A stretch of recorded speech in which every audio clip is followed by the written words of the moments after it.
Ils attendaient qu'il échoue. Certains étaient persuadés qu'il n'avait pas sa place ici.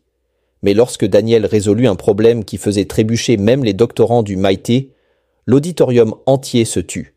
Pour la première fois, ceux qui l'avaient autrefois méprisé furent forcés de repenser toutes leurs hypothèses.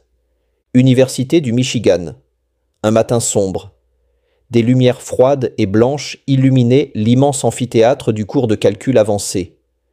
Plus de 100 étudiants étaient installés, feuilletant leurs cahiers, ouvrant leurs ordinateurs portables, se préparant à affronter l'une des professeurs les plus redoutées du département, Linda Cartwright. Mais aujourd'hui n'était pas un jour comme les autres. Les premiers rangs n'étaient pas seulement occupés par des étudiants. Un groupe de professeurs de divers départements était là, assis comme des juges, observant en silence. Ils n'étaient pas venus pour apprendre, mais pour évaluer. Il s'agissait d'une conférence ouverte où Cartwright démontrerait ses méthodes d'enseignement impitoyables. Sa sévérité n'était pas un mythe. Les étudiants faibles étaient écartés dès les premières semaines. Elle ne laissait aucune place à l'approximation. Au milieu des rangs, un jeune homme restait discret.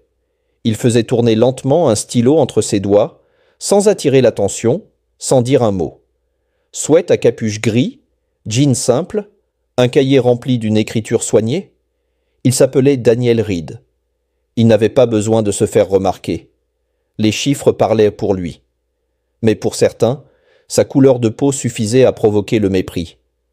Au premier rang, le professeur Whittaker, l'un des pontes du département, croisa les bras et balaya la salle du regard. Quand son regard se posa sur Daniel, il sourit avec suffisance. Cet étudiant noir, dans un cours de mathématiques avancées, je parie qu'il ne tiendra pas jusqu'à la fin de la séance. Ses collègues opinèrent du chef, comme s'il s'agissait d'une vérité évidente.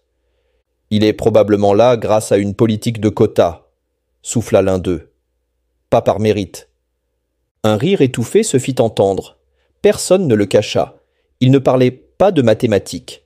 Il parlait de Daniel. Et Daniel, lui, resta silencieux. Il connaissait ce genre de commentaires. Il pensait parfois qu'ils avaient raison. Il n'imaginait pas qu'aujourd'hui, ils allaient faire la plus grosse erreur de leur vie. Le silence tomba sur la salle comme une chape de plomb. Le claquement sec des talons de Linda Cartwright sur le sol carrelé résonna dans toute la pièce. Son entrée imposait le respect, sans un mot. Sa posture était droite. Ses lunettes à monture argentée reflétaient la lumière. Son visage était fermé, dur, presque mécanique. Elle n'avait pas besoin de réclamer l'attention. Elle la possédait. Elle balaya la pièce du regard, pas pour saluer, mais pour évaluer. Qui suivait? Qui devait être éliminé? Son regard s'arrêta sur Daniel. Bref instant, mais assez pour lancer un message clair. Penses-tu vraiment avoir ta place ici? Puis elle tourna les talons, prit une craie et écrivit avec autorité. La semaine dernière, nous avons étudié les limites multivariables. Aujourd'hui, nous passons aux transformations de la place.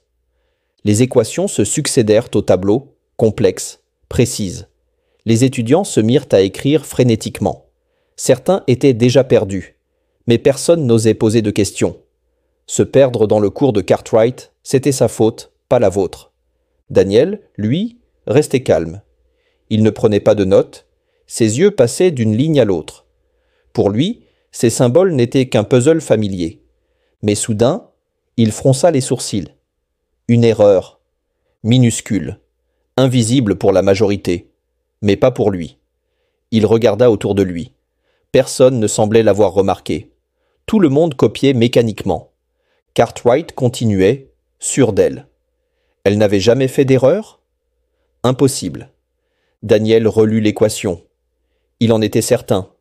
La transformation contenait une incohérence. Pas immédiatement grave, mais fatale à l'étape finale. Il hésita. Devait-il parler? S'il le faisait, il attirerait l'attention.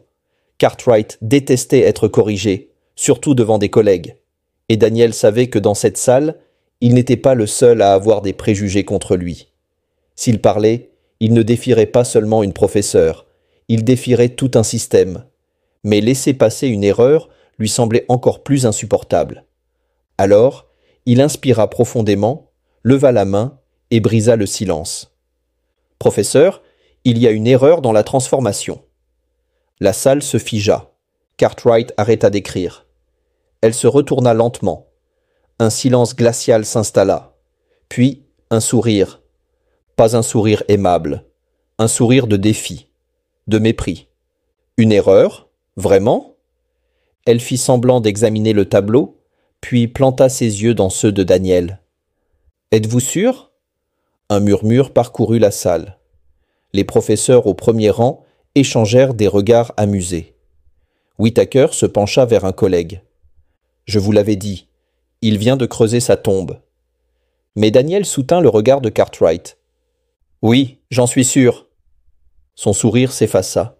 Une fraction de seconde, elle sembla troublée. Puis, elle reprit son masque de froideur. Les autres étudiants restaient figés. Le silence était oppressant. Vous pensez, ou vous savez?